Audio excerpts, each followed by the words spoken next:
देखिए, जैसे आप देख रहे हैं काफ़ी समय से बहुत सारी यहाँ पर फरीदाबाद,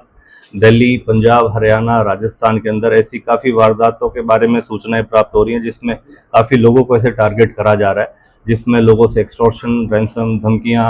और काफ़ी इस तरीके की वारदात सामने आ रही हैं। उसी के मद्देनज़र Satyendra Gupta commissioner of police Faridabad के दिशा निर्देश में इन सभी चीज़ों के ऊपर फरीदाबाद पुलिस क्राइम ब्रांच निरंतर ऐसे लोगों पर शिकंजा कसने की कोशिश कर रही है और लगातार ऐसी कार्रवाई कर रही है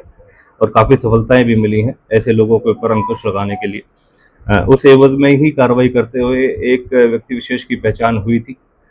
जो ऐसी गतिविधियों में संलिप्त रहा है, जिसका आपराधिक पृष्ठभूमि है, हिस्ट्री शीटर है। नोएडा के यूपी के अंदर लगभग ऐसे 28 जो वारदातों को अंजाम दे चुका है, जिसमें हत्या के प्रयास, लूट, robbery, gangster act, NDPS, arms act और विभिन्न इस तरीके से गृह भेदन संबंधित ऐसी अलग अलग वारदातों को इसके और इसके गैंग द्वारा अंजाम दिया गया है। ये हिस्ट्री शीटर, इसका नाम मुख्य तौर पे जो सोनू है पुत्र प्रेम सिंह, ये वैसे सीतामढ़ी बिहार का रहने वाला है, लगभग 26 वर्षीय है और हाल में अम्बेडकर नगर दिल्ली संगम विहार के वहाँ पर रह रहा था। काफ़ी समय से इसका जो आपराधिक ट्रैक रिकॉर्ड है, जो इसकी आपराधिक पृष्ठभूमि है, वो लगभग ऐसे हैं कि 28 मुकदमों में ये पहले संलिप्त रहा है। जो पृष्ठभूमि है उसमें 2 बारी इसको गैंगस्टर एक्ट में पकड़ा गया है। काफ़ी ऐसी वारदातें हैं जहाँ पर इसको आर्म्स एक्ट के दौरान पकड़ा गया है।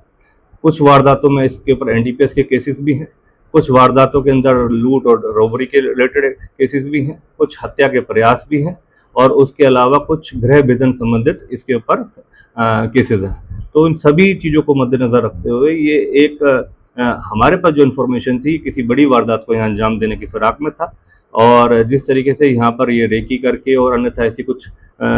जो वारदात के संबंध में जो जानकारियाँ इकट्ठी कर रहा था और ऐसी किसी वारदात को, अप्रिय वारदात को, घटनाक्रम को अंजाम दे सकता था, समय रहते ही इसकी पहचान करी गई, मौके पर पकड़ने की कोशिश करी गई। उस दौरान मुठभेड़ के दौरान इसको पकड़ा गया है, जिस दौरान गनशॉट इंजरी से इंजर्ड भी हुआ।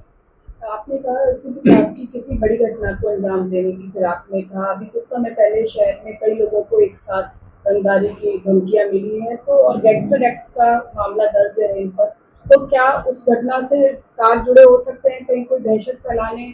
के एवज में ये चीजें की जा रही थी? देखिए, लगातार मैं आपको बता रहा हूँ, जिस तरीके से इस क्रमबद्ध तरीके से जो सुनियोजित तरीके की वारदातों को अंजाम दे रहा था, लगातार इसकी जो आपराधिक पृष्ठभूमि थी, इस चीज़ से हम इनकार नहीं कर सकते। जो मैटर ऑफ इन्वेस्टिगेशन है, हम पूछताछ के दौरान इससे जानकारी लेंगे कि किसके कहने पर ये यहाँ पर किसी चीज़ को वारदात के संबंध में यहाँ पर आया, किस तरीके से ये वारदातों को अंजाम देने का बड़ा सपंडी बना रहा था, कौन कौन इसके साथ अन्यथा गैंग के लोग जुड़े हो सकते हैं,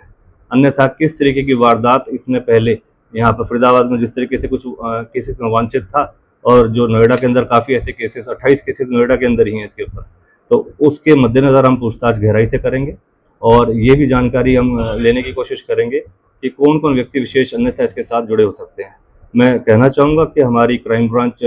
sector 85 incharge sub inspector Raj Singh और